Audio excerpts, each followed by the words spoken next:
Picture a house at the end of a quiet street. The blinds are drawn. A phone buzzes with notifications, but they're ignored. Inside, someone has done the unthinkable. They've stopped going to family gatherings. They've stopped answering calls from friends who only reach out when they need something. They've chosen their dog over their family, and society calls them broken. There's a particular kind of judgment that falls on people who choose animals over humans. You've probably heard it before. Maybe you've even felt it yourself. It's so sad. They have no one but their cat. Or, they must be crazy to choose a dog over their own mother. Or, they're just a lonely hermit hiding from the world. Society looks at these people and sees tragedy. They see someone broken, someone bitter. Someone who's given up on real connection. But here's what nobody wants to admit.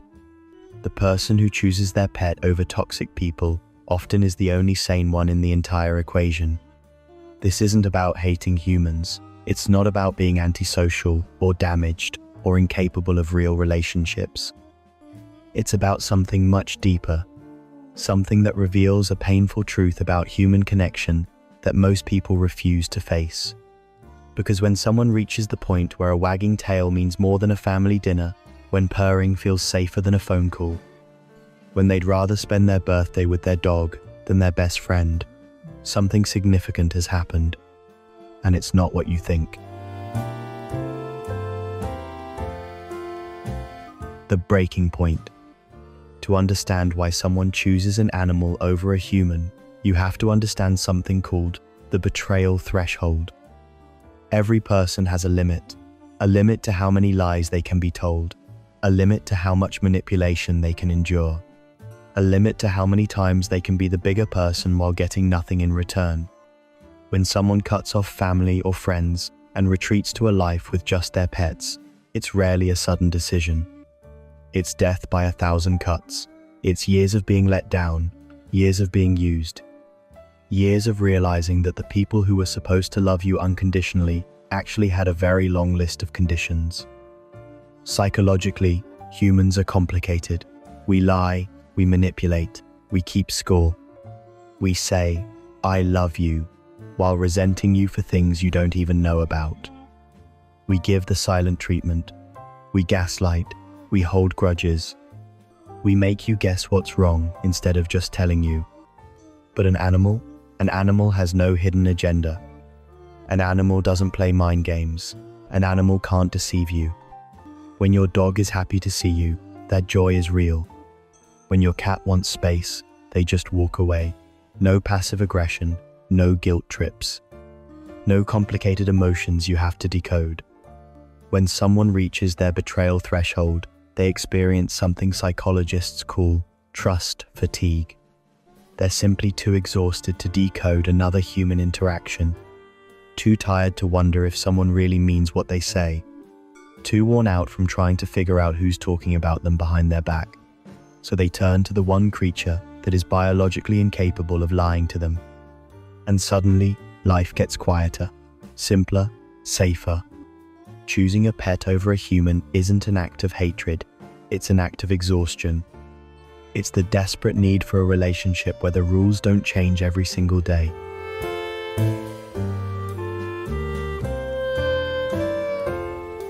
Unconditional love actually exists.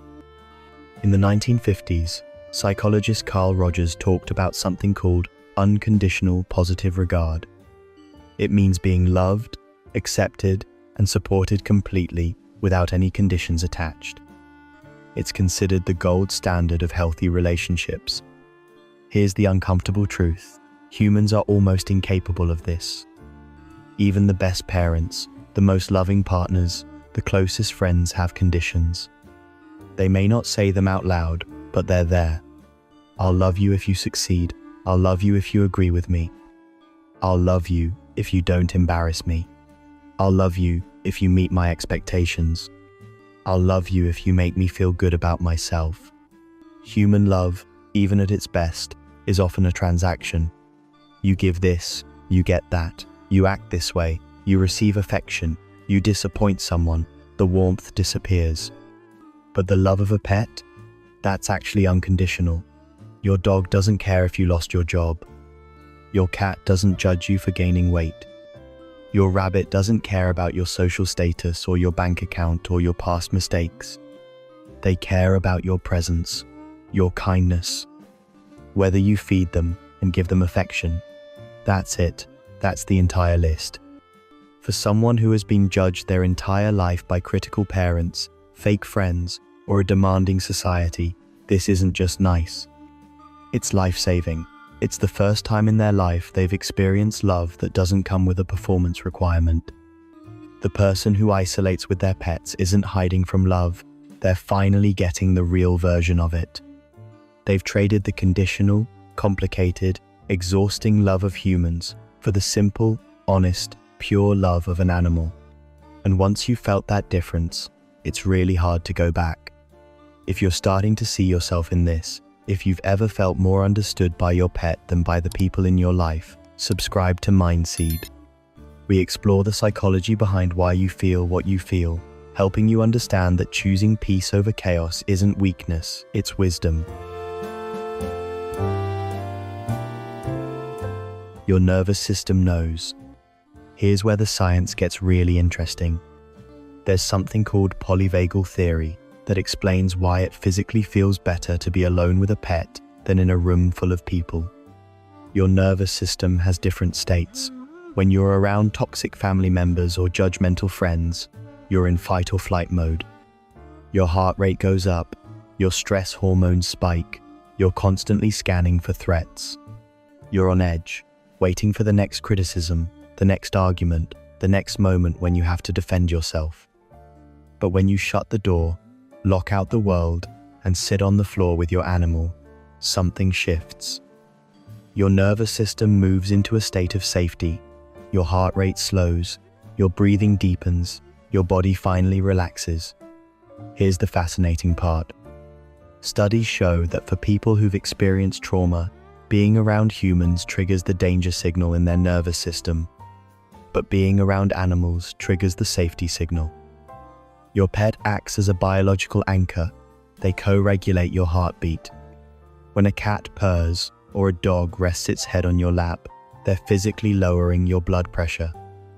They're telling your nervous system, you're safe here.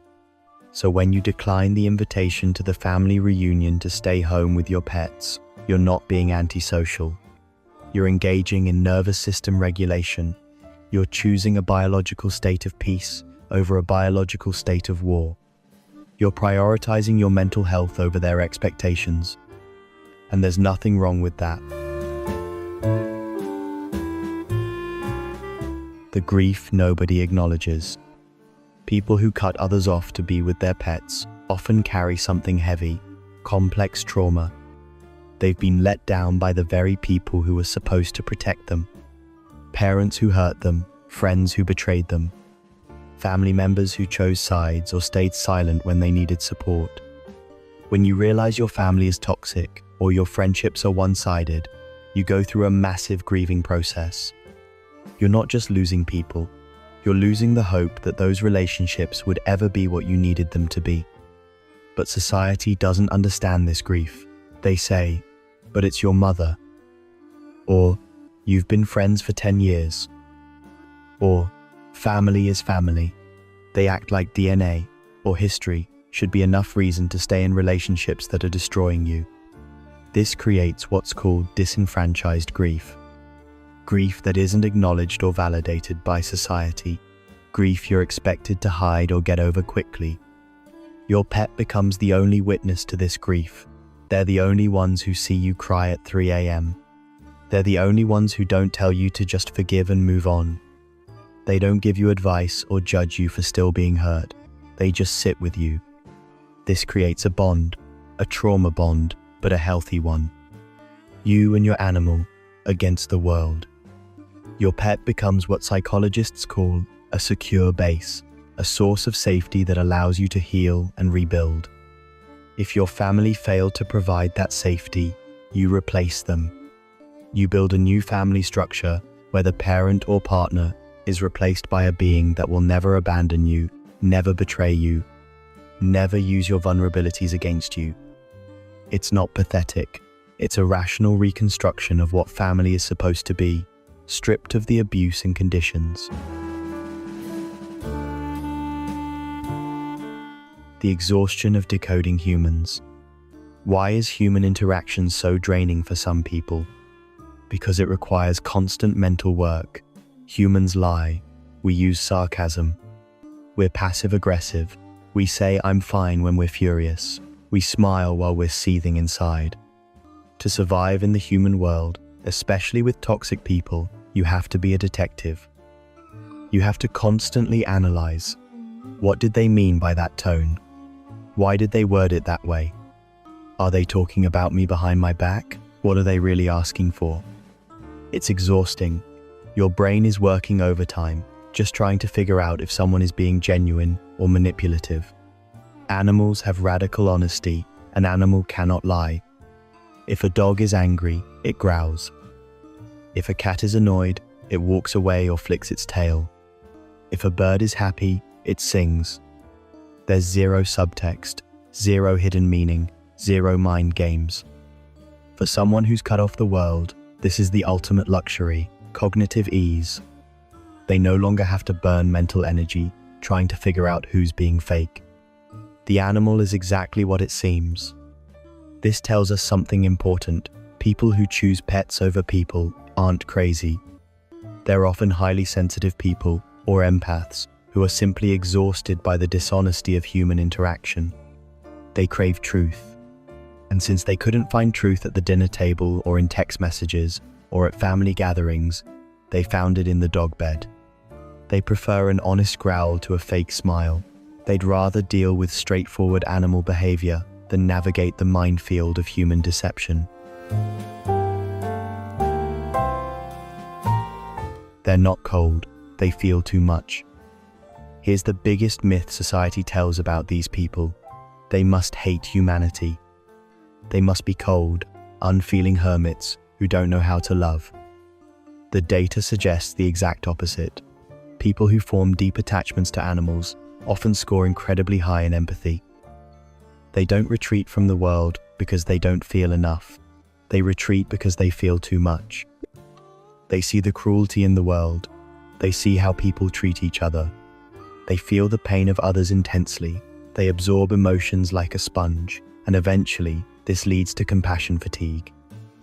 The animal becomes a safe outlet for all that love and empathy. You can pour your heart into a creature that won't break it. You can care deeply without worrying that your caring will be used against you. So these people aren't hateful hermits. They're guardians of their own capacity to love. They've looked at the complexity of adult human relationships with all the greed, betrayal, and manipulation, and they've chosen the innocence of animals instead. They're protecting their ability to love by being very selective about who has access to it. And that's not cold, that's self-preservation. Taking back control. There's another psychological factor here, autonomy. Toxic families and draining friendships thrive on obligation. You have to come to the wedding. You owe me this. Do this for the family, after everything I've done for you. These relationships are prisons built from guilt and expectation. When you cut the cord, you're reclaiming your autonomy. You're saying, I get to decide how I spend my time and energy. But why replace toxic people with a pet? Doesn't a pet require work too? Yes, but it's consensual service. Taking care of a pet is a choice you make every day. You clean the litter box, you walk the dog, you feed the cat. Not because you're obligated, not because you'll be guilted if you don't, but because you genuinely want to care for this creature. This heals something important. Many people who cut off toxic relationships felt powerless as children. They were controlled, manipulated, unable to make their own choices. Now, as adults with pets, they're the benevolent leader of their own small kingdom. They create a space where everyone is fed, everyone is safe, everyone is treated with kindness. It's a corrective emotional experience. They're proving to themselves that they're capable of nurturing something properly, even if they weren't nurtured properly themselves. They're building the family they deserved, but never had. The science of love. Psychologists used to dismiss people who treated pets like family. They called it displaced parenting, using animals as substitutes for children or partners. They acted like it was a lesser form of love. Modern psychology disagrees. This isn't displacement, it's expansion. The bond with an animal triggers the exact same oxytocin pathways in the brain as the bond between parent and child, between romantic partners, between close friends. It's not a fake version of love. Biologically, it's the same love. When you look into your dog's eyes, your brain releases the love hormone. When you stroke your cat, your serotonin spikes. The brain doesn't distinguish between loving a fur baby and loving a human baby. Love is love. Connection is connection. The brain receives the full chemical benefit either way. So when society tells you it's just a dog or you need real friends, they're scientifically wrong. Your brain is getting everything it needs from that relationship. You haven't settled for less. You found a form of connection that gives you all the oxytocin without the cortisol of constant conflict. You found love without the cost of betrayal, and that's not sad, that's smart. The strength nobody sees. Finally, we need to recognize the immense strength it takes to be this person. Society paints the cat lady or the dog hermit as weak victims hiding in their homes. That's completely backwards. Do you know how hard it is to cut off your family? Do you know the courage it takes to stop answering calls from people who raised you? Do you know the strength required to stand alone on holidays because you refuse to be abused anymore? The person who chooses pets over toxic people is a survivor. They've looked at relationships that were destroying them and said, no more. They've walked away from people everyone told them they had to keep in their lives. They've endured the judgment, the guilt trips, the accusations of being cold or crazy. And they've built something new, a fortress. Inside that fortress, there's no screaming, no gaslighting, no walking on eggshells, just the sound of breathing, the sound of purring, the sound of paws on the floor. You've curated your existence. You've removed the weeds to let the flowers grow. The fact that your flowers have fur and 4 legs doesn't make them any less beautiful. You've done something most people are too afraid to do. You've defined your own peace. You've realized that DNA doesn't make a family. Behavior makes a family. Loyalty makes a family. Love makes a family. You've replaced the noise of judgment with the silence of acceptance. You've replaced the complexity of lies with the simplicity of honest connection. The truth about your choice. So if you're the person who ignores the doorbell when family shows up unannounced, if you're the person who prefers your dog's company to dinner with friends, if you're the person who deleted phone numbers of people who hurt you and never looked back, don't let them call you crazy. Don't let them call you lonely. You've done something radical. You've chosen emotional safety over social obligation. You've chosen authenticity over performance. You've chosen peace over chaos. The world may pity you, but honestly, they should envy you. Because while they're navigating drama, gossip, and betrayal, you're sitting on your couch, surrounded by creatures who would defend you with their lives. You didn't lose your family. You finally found the one you deserved all along. A family that shows up, that stays, that loves you without conditions, that never makes you feel small or wrong or too much. Your pet saved your life simply by being there when no human could, by offering pure love when human love came with too many strings attached, by providing safety when human relationships only brought pain. And that's not something to be ashamed of.